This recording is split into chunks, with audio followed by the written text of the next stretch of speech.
Bismillahirrahmanirrahim. Fatnal muhabbita bihi badaka sholihin. Wa huwa alladhi khalaqa minal ma'i basharan faja'alahu nasaban wa sihra. Wa kana rabbuka qadira. Wa ya'buduna min dunillahi ma la yanfa'uhum wa la yadurruhum. Wa kana al-kafiru 'ala rabbihi dhahira. Wa ma arsalnaka illa mubasysyiran wa nadhira. Qul ma as'alukum 'alaihi min ajrin illa man syaa'a ayyattakhidha ila rabbih sabila. Wa huwa ta Allah taala iku alladzi dzat khalaqa ingkang gawe sapa ladzi minal ma'i saking banyu, saking barang cair. Allah damel saking banyu utawi barang cair basaron ing manusa. Maknane minal mani manusa digawe sangka mani, Allah gawe sangka mani insanan ing manusa. Faja'alahu mongko gawe sapa Allah taala hu ing mani utawa hu ing mak utawa ing basar digawe nasaban ing sing duwe urutan nasab. Faja'alahu mongko gawe sapa Allah taala hu ing basar digawe nasaban ing sing duwe silsilah nasab. Dzana sabin tegese sing duwe silsilah nasab, sing duwe silsilah urutan nasab. Wasihra lan Allah gawe ing besanan utawa mertuwa besanan, dasihrin tegese sing duwe besan. Bi ayatazawwaja dzakaron kana unsa talaban ditanasul. Faja'alahu mongko gawe sapa Allah taala hu ing basar digawe nasaban ing duwe silsilah nasab. Dzana sabin tegese sing duwe silsilah nasab. Wasiron lan wong digawe iku sing duwe silsilah utawa komunitas utawa perkumpulan musyawarah, perkumpulan mertua. Dzasihrin tegese sing duweni mertua, duweni besan cara Jawa besan. Bi ayatazawwaja gambare arep ento ngrabi sapa wong dzakaron ing wong lanang kana anane sapa wong aunsa utawa wedok. Oleh rabi utawa oleh ngrabi tolaban krana golek. Golek litanasuli maring turunan nggih. Naslun manane turunan. Wa kana lan ana sapa rabbuka sapa pangeran sira, ana iku qadiron iku zat sing kuwasa banget. Qadiron tegese zat sing kuwasa. Alama ing atase perkara ya sa'u kang ngersakno sapa Allah taala ing ma. Alama ing atase perkara ya sa'u kang ngersakno sapa Allah taala ing ma. Wa ya'buduna min dunillahi ma la yanfa'uhum wa la yadurruhum wa kanal kafiru 'ala rabbih dhahira. Wa ya'buduna lan padha nyembah sapa kufar ayil kufaru tegese wong kafir min dunillahi saking salehane Allah.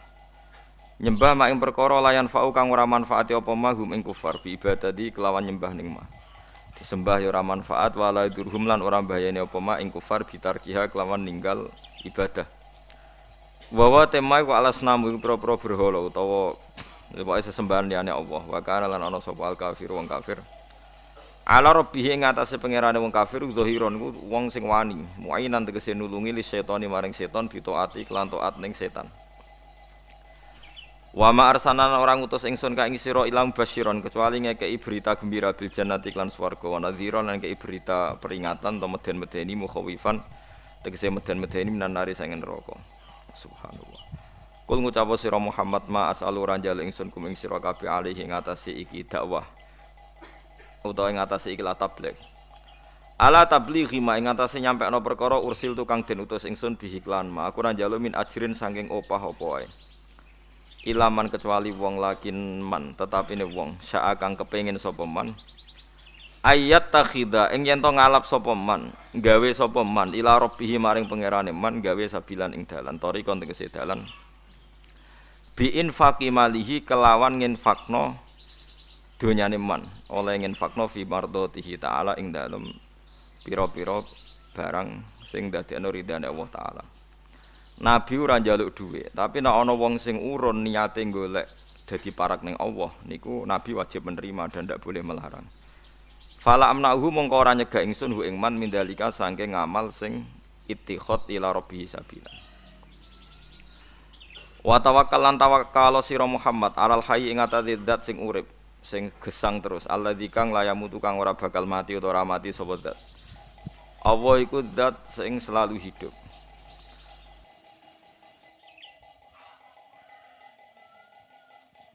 Wasabbih lan maca tasbih sira mutalabisan hale wong sing nglanggoni. Nganggoni maknane bersamaan bihamdi lan yo muji Allah. Aja maca tasbih tok yo muji pangeran. Ekul tegese ngucap sira Muhammad subhanallah walhamdulillah. Wa kafalan cukup sapa bihi Allah bidzunubi ibadi lan pira-pira salah kawulane Allah. Allah nyukupi apane khabiron oleh mirsani. Aliman tegese oleh mirsani.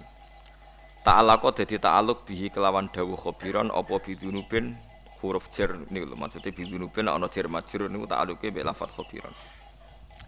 Wa huwal ladzi khalaqas samawati wal ardi. Kula terangaken nggih. Niki rungokno tenan kula terangno masalah nasab ya. Dados nasab sing diharamno kawin niku 7 nggih. Nasab sing diharamno kawin niku pinten? 7. Niku hurrimas alaikum napa ummahatukum wa banatukum wa akhwatukum wa ammatukum wa khalatukum wa banatul akhi wa banatul ukhti. Niki penting kula aturaken jenengan ra usah sensitif. Pokoke masalah hukum iku wis cocok ra cocok ra usah napa sensitif. Agama itu mengharamkan atau melarang adopsi ngangkat anak. Kalau terpaksa ada orang ngangkat anak itu harus dicatat nasabnya. Dan dimaklumatkan di keluarga anak yang diadopsi maupun keluarga yang mengadopsi. Karena nanti ditakutkan terjadi ikhtilatil ansab. Nggih kula balen terjadi ikhtilatil ansab, percampuran apa nasab. Karena setiap satu orang itu pasti punya 7 orang yang haram dikawin karena napa nasab. Ini ku ibu. Nggih ibu dulur ummahatukum terus putri, dulur kandung, bulik sangka bapak, bulik sangka napa ibu, terus ponakan nggih anake dulur lanang lan anake dulur napa wedok niku sing haram krana nasab. Sebab niku ikhtilat. Yen wae dirungokno. Riyen Rasulullah niku ndek anak angkat dene Zaid. Sampai wong darani Zaid bin Muhammad. Mboten Zaid bin Harisah tapi Zaid bin Muhammad. Terus ambek Allah piyambak dibatalno. Wong kudu nyebut Zaid bin Harisah. Dipaksa. Nggih, wong kudu nyebut Zaid bin Harisah. Ora oleh muni Zaid bin Muhammad. Sampai turun ayat lewat Allah langsung ud'uuhum li abaihim huwa aqsatu indallah. Wong kudu disebut nganggo jenenge bapake. Iku nak kepengin adil cara Allah. Mergo tiyang adopsi niku mesti nglahirno sombong. Kula pun bolak-balik wingi kula ngaji teng Bojonegoro teng Islamic Center nggih bilang. Adopsi itu melahirkan kesombongan. Lho nggih to nggih, misale anake Ruhin tak pek anak angkat aku. Kan keren ben Gus Bak timbang ben Ruhin. Lama-lama anaknya itu kalau ditanya seneng, jenengan sinten? Kula putrine Gus Bak. Kan enggak siap di bapak keriting, enggak jelas misalnya ning dalan-dalan ya wis ngono kan. Itu satu, melahirkan kesombongan. 2, terjadi ikhtilatil ansab. Misalnya anak Ruhin melok kula terus kuliah. Jebule pacaran mbek dulure dhewe. Terus engko rabi entuk dulure dhewe, entuk ponakane dhewe. Itu bahaya sekali. Sangat-sangat bahaya.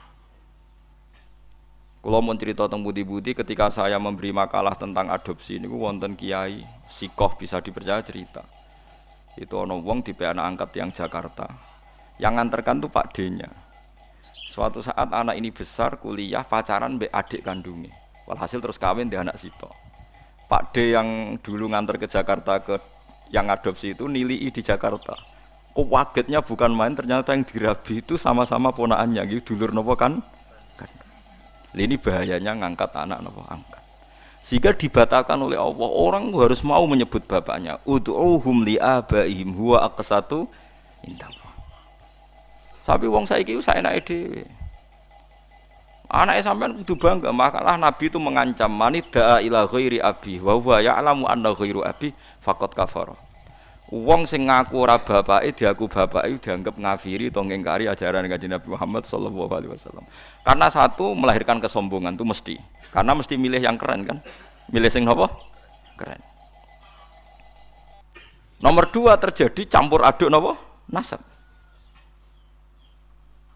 Mane kula suwun sing pun kadung anak istilah anak angkat itu istilah bahasa Indonesia. Tetap harus ditulis silsilah keluarganya, dia saudaranya berapa. Kalau anaknya itu tersinggung dianggap anak angkat, berarti cah sombong sadok balik nang keluargane. Nah, apik-apik ya apik.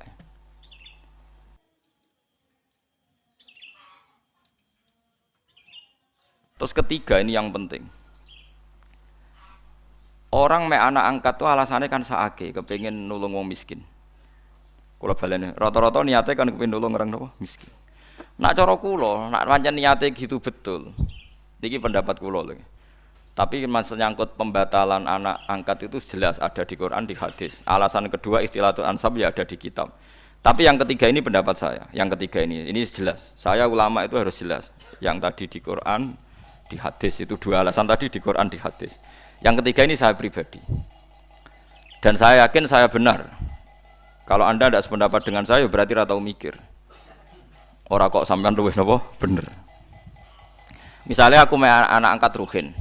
Terus sake roca kriting klunak-klunuk sampai anak angkat. Sudah cek cilik kene cek imut ora tuwa wanen ngene iki masale. Aja bayangno saiki. An cilike kan lucu ya kriting lemu putih ngono kan sampai anak angkat. Ah itu kan misalnya Ruhin kan wis serai-rai kakean pola kan. Terus minta sepeda motor Tiger atau Nexon atau Ninja gitu. Kan berarti saya kalau nuruti anak angkat karena dia sudah kayak anak saya kan mungkin tak turuti. Tuku sepeda motor 30 juta. Dia umur 16 tahun tak tukokno sepeda motor karena dia kayak anak angkat 20 juta. 20 juta itu kalau saya niat baik, yang penting tak kekno wong fakir miskin atau tak kekno santri. Itu dapat berapa santri? 20 juta misalnya tak kekno wong soleh atau santri atau masyarakat. Kalau 20 orang saja dapat 1 jutaan anu maturune tak ngamek ndongakno kabeh. Kiri 20 ndongakno kabeh.